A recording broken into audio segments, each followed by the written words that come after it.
रचना की शादी को कई साल हो गए थे। सब बढ़िया था।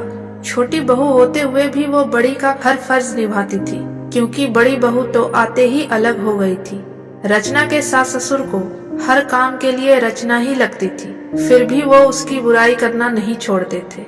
और सबसे बड़ी बात, बुराई भी अक्सर उसके ही परिवार वालों से करते थे, जो रचना को बचपन से जानते थे, या फिर रचना की सहेलियों से, या खुद के मायके वालों से। पहली बार जब शादी के बाद रचना की दोस्त आई, तो सासू माँ ने उससे ही रचना की बुराई करना शुरू कर दी। जब रचना को पता लगा, तो उसने अपने पति नीलेश से कह माँ जी को समझवा दिया, कम से कम जो लोग उसे जानते हैं उनसे तो उसकी बुराई कर खुद की जगहसाई ना करवाए। पर उन्होंने ना सुनी, बल्कि और ये आदत ही बन गई थी। आजकल तो अक्सर ये कहती कि रचना तुम पहले ये काम अच्छा करती थी, अब नहीं करती हो, फिर भले ही वो कोई भी काम हो।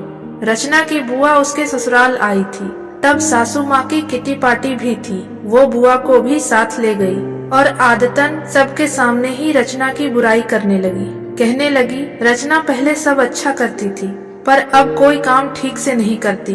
ना ठीक से रोटी बनाती है, ना सब्जी, ना अच्छे से कपड़े पहनती है, ना बच्चों का ख्याल रखती है।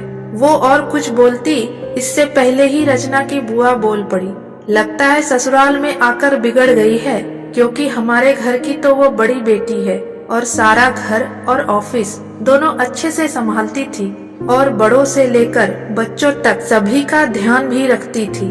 आपके यहाँ आकर बिगड़ गई है। ऐसा कीजिए, महीने 2 महीने जमाई सा के साथ उसे मायके भेज दीजिए, हम सुधार कर भेज देंगे।